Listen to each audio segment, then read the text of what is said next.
Dear viewer अस्सलाम वालेकुम। आज के इस वीडियो में मैं आप लोगों को BSc part first semester botany के जो है ना इंपॉर्टेंट टॉपिक डिस्कस करूंगा। और इन टॉपिक से जनरली आपको पार्ट फर्स्ट सेमेस्टर बॉटनी के एग्जाम में आप लोगों को क्वेश्चंस बहुत देखने को मिलता है। मुझे उम्मीद है कि अगर ये वीडियो देखेंगे और इन टॉपिक्स को अगर आप तैयार करोगे तो अपने पार्ट फर्स्ट सेमेस्टर में जो है ना आप बहुत अच्छे मार्क्स से पास हो जाओगे। चाहे इंडिया में देखिए, किसी भी यूनिवर्सिटी का देखिए, अब्रॉड में देखिए, पार्ट फर्स्ट सेमेस्टर में जनरली आपको लोअर बॉटनी देखने को मिलता है, जिसमें आपको वायरस, बैक्टीरिया, अलगी, फंजाई, ब्रायो, टेरिडो, जिम्नो देखने को मिलता है। ये अपने आप में बहुत ही वास्ट टॉपिक है और स्टूडेंट कंफ्यूज होते हैं। तो मैं इस वीडियो में आप लोग को बताऊंगा कौन से इंपॉर्टेंट टॉपिक्स किस फील्ड में आप लोग को तैयार करना है, जिससे आपका एग्जाम जो है ना बहुत ही अच्छा जाए। देखिए, एग्जाम में जो है ना कुछ ही टॉपिक्स अगर आप प्रिपेयर करके जाओगे तब भी आपको बहुत ही अच्छा मार्क्स स्कोर कर सकते हैं। तो इसी वीडियो में मैं ये डिस्कस करूंगा। सबसे पहले अगर हम वायरस की बात करें, देखिए वायरस में आप लोग को ये चीज़ देखिए, वायरस में जनरल स्ट्रक्चर ऑफ वायरस में आपको दो चीज़ें तैयार करना है, न्यूक्लिक एसिड और प्रोटीन कोड। इसके कुछ स्ट्रक्चर की एक किसी भी वायरस का याद कर लीजिएगा, न्यूक्लिक एसिड और प्रोटीन कोड के बारे में ज़रूर पढ़ लीजिएगा। फिर उसके बाद living and non living characteristic of virus, तीन तीन पॉइंट ज़रूर याद करिएगा, कभी कभार एग्जाम में क्वेश्चन आता है। फिर ये टर्म्स बहुत ही इंपॉर्टेंट है, विरियन, वायराइड्स, वायरोसाइट और प्रियॉन्स। ये जो है ना आप शॉर्ट मार्क्स के लिए एक एक लाइन में ये जो है ना इनको समझ के इनका डिफिनेशन याद कर लीजिएगा। फिर आपके सिलेबस में अगर टोबैको मोज़ेक वायरस है तो टोबैको मोज़ेक वायरस का स्ट्रक्चर, सिम्टम्स डिजीज़ के और कैसे ट्रांसमिट होता है, ये चीज़ें ज़रूर कर लीजिएगा। अगर सिलेबस में बैक्टीरियोफाज है तो यहाँ पे बैक्टीरियोफाज का स्ट्रक्चर बहुत ही इंपॉर्टेंट है डायग्राम के साथ, plus reproduction, lytic and lysogenic cycle, इसको ज़रूर तैयार करना है। फिर नेक्स्ट हमारा है बैक्टीरिया। बैक्टीरिया में सेल स्ट्रक्चर इंपॉर्टेंट है, प्रोकैरियोटिक होता है, सेल स्ट्रक्चर का डायग्राम बहुत ही इंपॉर्टेंट है। और बैक्टीरिया के स्ट्रक्चर में प्लाज्मिड और मेसोजोम जो है ना बहुत ही यूनिक है, इनको ज़रूर देख लीजिएगा। फिर बैक्टीरिया का सेल वॉल बहुत ही इंपॉर्टेंट है, क्या क्या कंपोनेंट होता है, पेप्टिडोग्लाइकन होता है, टिकोइक एसिड होता है, ग्राम पॉजिटिव और ग्राम नेगेटिव में क्या डिफरेंस होता है, इसको ज़रूर देख लीजिएगा। फिर एसेक्सुअल रिप्रोडक्शन में बडिंग हुआ, उसी तरह से एंडोस्पोर्स को जो है ना जल्दी ज़रूर देख लीजिएगा, ये इंपॉर्टेंट है। फिर जेनेटिक रिकम्बिनेशन या सेक्सुअल रिप्रोडक्शन की बात करें तो कंजुकेशन, ट्रांसफॉर्मेशन एंड ट्रांसडक्शन बहुत ही इंपॉर्टेंट है। तीनों तीनों को कभी भी अगर आपके सिलेबस में मेंशन है तो इनको मत छोड़िएगा, यहाँ से ज़रूर आपको क्वेश्चन देखने को मिलता है। फिर economic importance of bacteria, useful activities as well as harmful, दोनों देख लीजिएगा, इंपॉर्टेंट है। अगर आपके सिलेबस में माइकोप्लाज्मा है तो माइकोप्लाज्मा का डिफिनीशन और डिजीज़ कौन से कॉज करते हैं, बस छोटा सा याद कर लीजिएगा शॉर्ट आंसर टाइप के लिए। फिर नेक्स्ट अगर हम अलगी की बात करें तो अलगी में सबसे पहले अगर जनरल कैरेक्टर में देखें तो रेंज ऑफ थैलस स्ट्रक्चर बहुत ही इंपॉर्टेंट है, हर बार यहाँ से आप लोगों को क्वेश्चन जनरली देखने को मिलता है। फिर ग्रीन अलगी में जो क्लोरोप्लास्ट के शेप होता है डिफरेंट, ग्रीन अलगी में कप शेप आपका क्लामिडोमिनास में, तो आपका ये चीज़ें ज़रूर देख लीजिएगा। पिगमेंट और फूड रिजर्व भी इंपॉर्टेंट है अलगी के केस में। एसेक्सुअल रिप्रोडक्शन इंपॉर्टेंट है, जिसमें हार्मोगोनिया, एकाइनिट्स और हेटेरोसिस को ज़रूर तैयार कर लीजिएगा। फिर different types of life cycle, haplontic, diplontic और 5 टाइप के लाइफ साइकिल अलगी में पाया जाता है, इसको शॉर्ट में देख लीजिएगा। क्लासिफिकेशन अगर आपके सिलेबस में जो भी मेंशन हो on the base of pigment and food reserve ज़रूर देख लीजिएगा, क्योंकि उसी बेस पे हमारे पास ग्रीन अलगी, ब्राउन अलगी, रेड अलगी ये सब है। फिर अगर हम सबसे पहले अगर हम साइनोबैक्टीरिया की बात करें तो साइनोबैक्टीरिया में आपको नॉस्टॉक जो है ना, साइनोबैक्टीरिया जर्नल नहीं पढ़ना, नॉस्टॉक अगर आपके सिलेबस में मेंशन है तो नॉस्टॉक को याद कर लीजिएगा। तो साइनोबैक्टीरिया में आपका थैलस स्ट्रक्चर रिप्रोडक्शन नॉस्टॉक का देख लीजिएगा, तो जर्नल यहीं से आपका काम चल जाएगा। ऑसिलेरिया मेंशन है आपके सिलेबस में तो ये फिनोमिना देख लीजिएगा, और ऑसिलेटिंग मूवमेंट जो आपके ऑसिलेटेरिया में होता है शॉर्ट आंसर के लिए, इसको भी देख लीजिएगा। फिर ग्रीन एल्गी में सबसे पहले हमारा क्लामिडोमिनास, क्लामिडोमिनास का सेल स्ट्रक्चर यूनिसेल्युलर होता है, इसको ज़रूर देख लीजिएगा। ओडिगोनियम सिलेबस में है तो कैप सेल क्या होता है, बहुत ही इंपॉर्टेंट है। फिर ग्रोथ इन सेल डिवीजन ओडिगोनियम के केस में बहुत ही यूनिक होता है, वहाँ पे कैप सेल्स बनते हैं, इसको ज़रूर देख लीजिएगा। फिर सेक्सुअल रिप्रोडक्शन में मैक्रेंड्रस एंड नेनेंड्रस स्पीशीज ओडिगोनियम के केस में बहुत ही इंपॉर्टेंट है, इनको ज़रूर से देख लीजिएगा। अगर आपके सिलेबस में वॉल्वक्स है तो पाल्मेला क्लोनी और प्लेल्किया स्टेज, इन दोनों को ज़रूर देख लीजिएगा। वचेरिया अगर आपके सिलेबस में है तो सिनजुपोर और कंपाउंड जूस्पोर देख लीजिएगा, और वंडर प्लाज्म, इन दोनों को ज़रूर देख लीजिएगा। अगर आपके सिलेबस में कारा है तो कारा का जो है ना ग्लोब्यूल और नोक्यूल जो सेक्स ऑर्गन होता है उनको ज़रूर से देख लीजिएगा, बहुत ही स्पेशल होता है। ब्राउन एल्गी में एक्टोकार्पस बहुत ही इंपॉर्टेंट है, जिसमें यूनिलॉक्यूलर स्पोरेंजिया, प्लीलॉक्यूलर, इनका थैलस का स्ट्रक्चर इंपॉर्टेंट है, प्लस रिप्रोडक्शन में कुल मिला के लाइफ साइकिल एक्टोकार्पस का देख सकते हैं।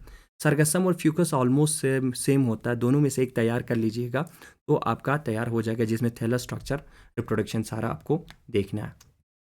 फिर रेड एल्गी के केस में वेट्रिकोस्पर्मम बहुत ही इंपॉर्टेंट है। वेट्रिकोस्पर्मम में हेटेरोट्राइकस हैबिट क्या होता है इसको देख लीजिएगा। सेक्सुअल रिप्रोडक्शन बहुत इंपॉर्टेंट है। सिस्टोकार्प, कार्पोस्पोरोफाइट, ये चैंटेंशिया स्टेज, ये बहुत ही इंपॉर्टेंट है वेट्रिकोस्पर्मम में, इसको ज़रूर से देख लीजिएगा। और ट्राइफेसिक अल्टरनेशन ऑफ जनरेशन होता है, इसको भी आप देख सकते हैं। फिर पॉलीसाइफोनिया जो है रेड एल्गी के अंदर आता है, इसमें भी अगर सिलेबस में मेंशन है तो थैलस स्ट्रक्चर और इनका लाइफ साइकिल थोड़ा सा देख लीजिएगा। नेक्स्ट हमारा ग्रुप है that is the fungi. Fungi में hyphae mycelium, septate, aseptate, dolipore septa क्या होता है वहाँ पे देख लीजिएगा। मॉडिफिकेशन ऑफ माइसिलियम से कभी कभार क्वेश्चन आता है, जिसमें आपका प्रोजेनकाइमा, सीडोपेरेनकाइमा, राइजोमॉफ मॉडिफिकेशन ऑफ माइसिलियम है, ये कभी कभार पूछता है, यहाँ से देख लीजिएगा। सेल वॉल इंपॉर्टेंट है क्योंकि काइटिन का बना रहता है, जो कि दूसरे प्लांट से इसको बिल्कुल ही डिफरेंट बनाता है, तो इसको ज़रूर देख लीजिएगा। एसेक्चुअल रिप्रोडक्शन जो है ना जनरल करेक्टर में इन तीनों को क्लामिडोस्पोर्स, स्पोरेंजियोस्पोर्स और कोनेडिया ज़रूर से तैयार कर लीजिएगा। सेक्सुअल रिप्रोडक्शन में जो है ना ये सारे टाइप्स देख लीजिएगा क्योंकि इंपॉर्टेंट है, शॉर्ट में देखिएगा, विद डायग्राम इनको समझिएगा, ये आपको बहुत फ़ायदा देगा। फिर नेक्स्ट हेटेरोथैलिज्म, ये बहुत इंपॉर्टेंट है, शॉर्ट आंसर टाइप में पूछते हैं हेटेरोथैलिज्म क्या होता है, फिनोमिना क्या होता है, इसको ज़रूर से देख लीजिएगा। Classification on the base of sexual reproduction देख लीजिएगा, आपके सिलेबस में मेंशन है, आसान सा है क्लासिफिकेशन, आपके सिलेबस में आसान वाला है तो कर लीजिएगा, अगर टफ है बहुत ही लंबा तो क्लासिफिकेशन आप स्किप कर सकते हैं। फिर उसके बाद ओमाइसीड्स, उस ओमाइसीड्स में हमारा पहला आता है अल्बिगो। अल्बिगो जो है ना वो फेमस है, वाइट रस्ट ऑफ क्रूसीफर, ये डिजीज़ कॉज करता है, तो इसमें डिजीज़ का सिम्टम और डिजीज़ साइकिल देख लीजिएगा।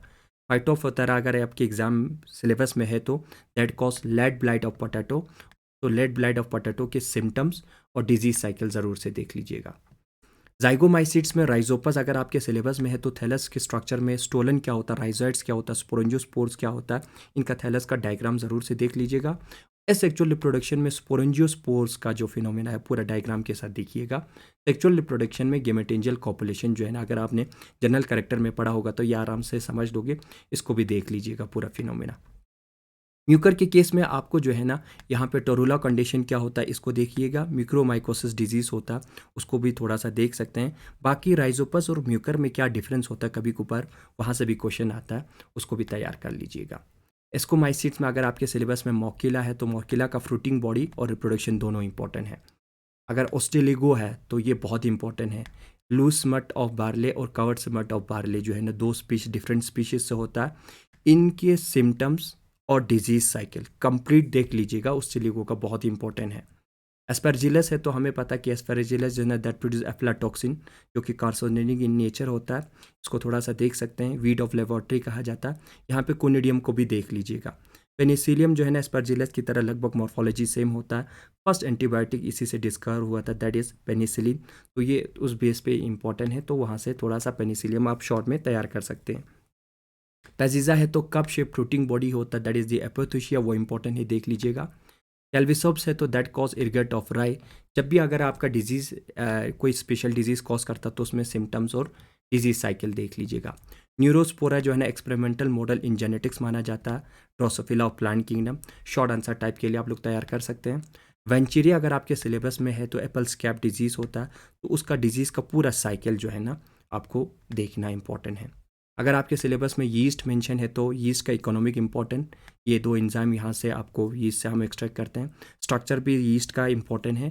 और यहाँ पे 3 पैटर्न ऑफ लाइफ साइकिल आपको देखने को मिलता है, हैप्लोबायोटिक, डिप्लोबायोटिक एंड हैप्लोडिप्लोबायोटिक, इसको भी देख लीजिएगा। बेसिडियोमाइसिट्स में अगर आपका एगेरिकस है तो एगेरिकस का वेजिटेटिव स्ट्रक्चर, फ्रूटिंग बॉडी, आपका पाइलस और कैप का वो जो umbrella shape board fruiting body, उसको ज़रूर से देख लीजिएगा। क्लैम कनेक्शन भी इंपॉर्टेंट है, यहाँ से देख लीजिएगा। बेसिडियो का जो फ्रूटिंग बॉडी होता है, सेक्सुअल रिप्रोडक्शन, एगेरिकस का पूरा लाइफ साइकिल जो है ना विथ मॉर्फोलॉजी कर लीजिएगा, इंपॉर्टेंट है। अगर आपके सिलेबस में पक्सीनिया है तो बहुत इंपॉर्टेंट है क्योंकि Puccinia that cause black rust of stem, और यहाँ पे 5 डिफरेंट डिस्टिंक्ट स्पोर स्टेज आपको देखने को मिलता है। इन पाँचों को ज़रूर से देख लीजिएगा, कौन सा स्टेज किस प्लांट में होता है या कौन से होस्ट में होता है, वो सारा इंपॉर्टेंट है। पक्सीनिया जो है ना ज़रूर से देख लीजिएगा। टिटेरोमाइसिड जो है ना फंजाई इम्परफेक्टाई भी कहते हैं, इसमें अल्टरनेरिया है तो that cause early blight of potato, तो इसका डिजीज साइकिल सिम्टम्स देख लीजिएगा। कोलेटोटाइकम जो falcatum that cause red rot disease in sugarcane, तो ये फेमस डिजीज़ है, इसके सिम्टम्स और डिजीज़ साइकिल ज़रूर से देख लीजिएगा, जिसमें आपको सारा डिस्कस देखना है। सार्कोस्पोरा जो है ना, दैट कॉज टीका डिजीज़, टीका डिजीज़ है तो यहाँ पे फेमस डिजीज़ है, इसके भी डिजीज़ के सिम्टम्स और डिजीज़ साइकिल आप लोग देख लीजिएगा। फिर अगर हम लाइकेन की बात करें तो लाइकेन में जो है ना, स्ट्रक्चर ऑफ लाइकेन थैलस, जिसमें आपका क्रस्टोस, फोलियोस, फुक्टिकोस, ये 3 टाइप के लाइकेन हैं हमारे। इनके morphology as well as anatomy thallus का बहुत इंपॉर्टेंट है, देख लीजिएगा, प्लस कुछ एग्जाम्पल्स भी याद कर लीजिएगा। रिप्रोडक्शन में एसेक्सुअल रिप्रोडक्शन में सोरिडिया, इसीडिया एंड पिक्नियोस्पोर्स, इन तीनों को तैयार कर लीजिएगा, इंपॉर्टेंट है। फिर सबसे important cheese economic importance of lichen से आप लोग को क्वेश्चन देखने को मिलता है, जिसमें lichen as a food, fodder, dye, ecological significance क्या है, वो सारा यहाँ से आप देख लीजिएगा। फिर नेक्स्ट ग्रुप ऑफ प्लांट है, that is the bryophyta. Bryophyta में क्लासिफिकेशन देख लीजिएगा, हमारे पास मेन 3 क्लास है, हेपेटिकोप्सिडा, एंथेसोटॉप्सिडा एंड ब्रायोप्सिडा। हेपेटिकोप्सिडा में हमारे पास मर्केंशिया और रिक्शिया है। इसका थैलस स्ट्रक्चर गेमा जो है मर्केंशिया में होता है, वो इंपॉर्टेंट है। सेक्सुअल रिप्रोडक्शन, मर्केंशिया रिक्शिया का थैलस का स्ट्रक्चर भी इंपॉर्टेंट है और रिप्रोडक्शन भी इंपॉर्टेंट है, पूरा लाइफ साइकिल इंपॉर्टेंट है।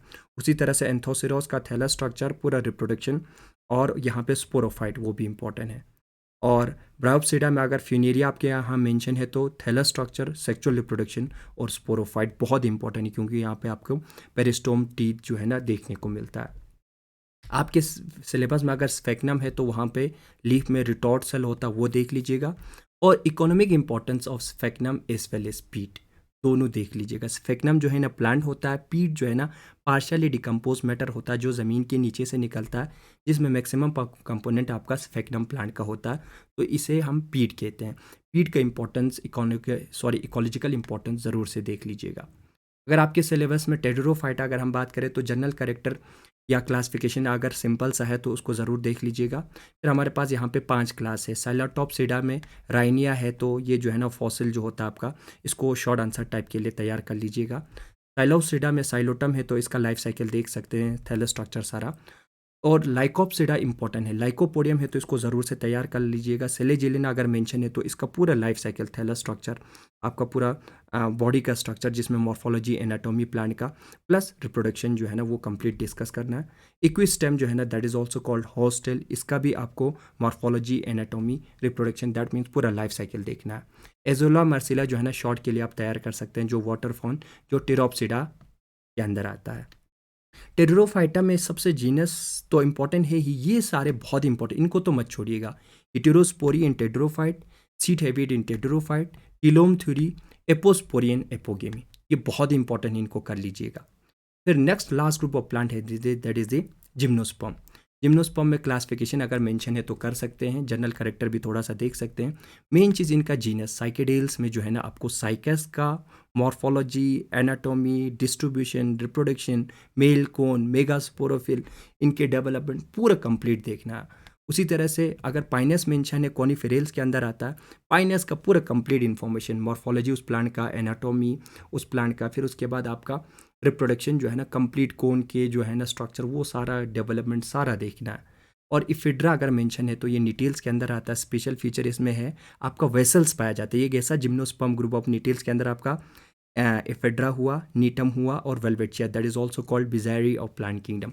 तो 3 प्लांट्स होते हैं, इनमें वेसल्स पाए गए हैं, तो बहुत ही यूनिक होता है। और कहीं कहीं पे जो है ना आपका डबल फर्टिलाइजेशन भी रिपोर्टेड है, तो ये बहुत ही इंपॉर्टेंट है। एफेड्रा अगर मेंशन है तो इसका मॉर्फोलॉजी, एनाटॉमी, रिप्रोडक्शन सब आप लोगों को देखना है। गिंगुगो अगर आपके सिलेबस में है तो एज ए लिविंग फॉसिल क्यों कहते हैं, इसको थोड़ा सा तैयार कर लीजिएगा। So that is all about, in topics को अगर आप तैयार करोगे तो मुझे उम्मीद है कि जो है ना आप एग्ज़ाम में बहुत अच्छे मार्क्स से पास होंगे। और बाकी रहा इन मैक्सिमम टॉपिक्स का एक्सप्लेनेशन जो है ना मेरे इसी यूट्यूब चैनल पे बायोलॉजी बाय डॉक्टर इम्तियाज़ पे आपको मिल जाएगा। जैसे कि बैक्टीरियोफाज मैंने ऑलरेडी डिस्कस करा हुआ, ये कुछ मैंने शॉर्ट रखे हुए हैं, कुछ ये ढेर सारे वीडियोज़ आपको इसी चैनल पे मिल जाएगा। बीएससी पार्ट फर्स्ट सेमेस्टर मैंने कवर करा हुआ है। कंजुगेशन, ट्रांसफॉर्मेशन, ट्रांसडक्शन, देखिए 110 के व्यूज़ ऑलरेडी आ चुका है, मीन्स 2024 में जिस टाइम मैं रिकॉर्ड कर रहा हूँ। नॉस्टॉक ये मैंने लास्ट ईयर ही अपलोड कर रहा था, इसको नॉस्टॉक भी आप देख सकते हैं। बाकी मैंने एक बुक भी लिखा हुआ है, टेक्स्ट बुक ऑफ बॉटनी, जिसमें माइक्रोब्स के अंदर आपको वायरस और बैक्टीरिया का डिटेल मिलेगा। क्रिप्टो गेम्स के अंदर आपको एल्गी, फंजाई, ब्रायोटेरिडो, जिम्नोस्पर्म भी अलग से डिस्क्राइब करा हुआ है। इस बुक के यूनिक फीचर की बात करें तो इस बुक में जितने भी टॉपिक्स हम लोगों ने डिस्कस करा है वो बुलेट पॉइंट फॉर्म में है। जिससे चीज़ें समझने में, लिखने में आपको बहुत आसानी होगी। और मैक्सिमम टॉपिक एक्सप्लेनेशन इस बुक का आपको इसी चैनल पे मिल जाएगा। मुझे उम्मीद है कि ये वीडियो जो है ना आपके लिए यूज़फुल रहा। अगर ये वीडियो आपको लगता है कि यूज़फुल है तो अपने फ्रेंड्स के साथ शेयर करिएगा। मेरे इस चैनल को सब्सक्राइब करिए। See you in next video. Thank you so much.